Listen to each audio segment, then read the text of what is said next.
I always knew I wanted to be an accountant, and if you think about back in the 60s, the career counselors in high school really steered the women towards nursing or teaching or secretarial work or even just being a stay-at-home mom. That wasn't what I wanted to do. And when I got to Greeley, I knew I wanted to get into the accounting program, take as many business, economics, financial type classes as I could. And I immediately hooked up with a young professor, Alan McConnell, who was my advisor and was going to keep me on track to get my accounting degree in the remaining 3 years. She came here as a student. She was a transfer student from NJC, I believe. And she came in and she sat her baby on my desk. And then she sat on the other corner of my desk and said, "I'm Cheryl, I'm here, what are you going to do with me?" And we've been friends ever since. Back in the early 70s, it was mostly men that were in the accounting classes. So sometimes there would be a couple of us women, sometimes I was the only female in the class.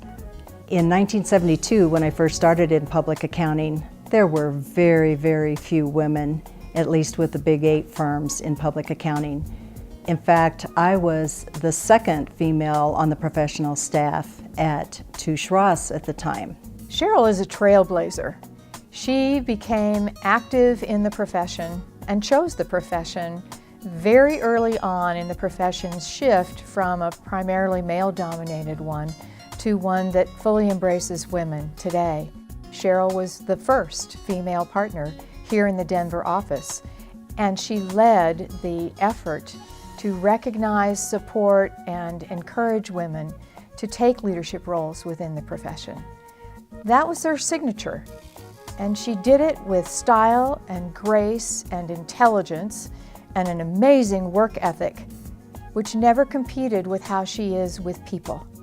You know, one of the biggest challenges and some of my learnings along the way were how to be an advocate for myself, and then how to mentor and counsel others to be their own advocate as well.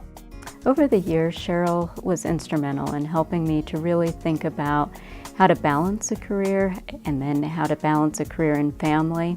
Over time, she helped me to understand and make choices that would help me to prepare for advancement. But even more importantly, she taught me how to be an advocate for a career and how to ask for that next opportunity.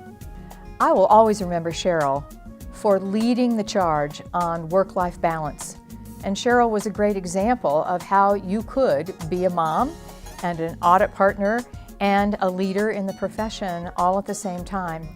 I think the thing that I respected most about Cheryl was her accountability and her associated actions as a chair of a very important committee, and was always well prepared, always did her homework, always read the board book, and she came into a meeting prepared to participate. And she saw her functioning as a board member as something that she had to take great accountability for, and took it as a serious subject. And I was always impressed with that with her. She gets involved. She got involved at the Colorado Society of CPAs.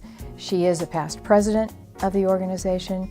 She led the planning committee to celebrate the centennial of the accounting profession here in Colorado, and always showed up with great ideas and great energy around planning for the future of the profession.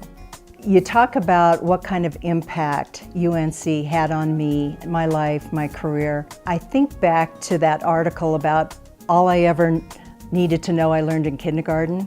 Well, I would say all I ever needed to learn about life, I learned in kindergarten and at UNC.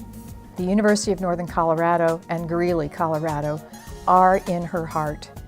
She wears that proudly as a graduate of UNC. She loves the university. She loves the Monfort College of Business.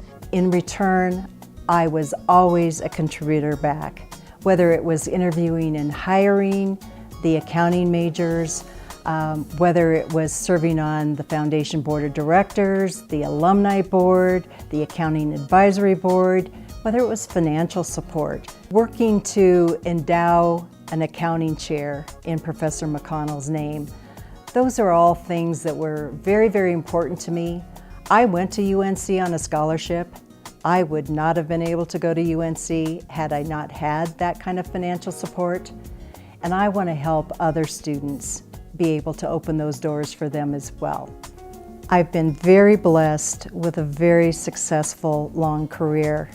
And there were many people along the way that helped me, whether it was classmates, professors, colleagues I worked with in the profession, board members that I dealt with around the table as I served on various boards.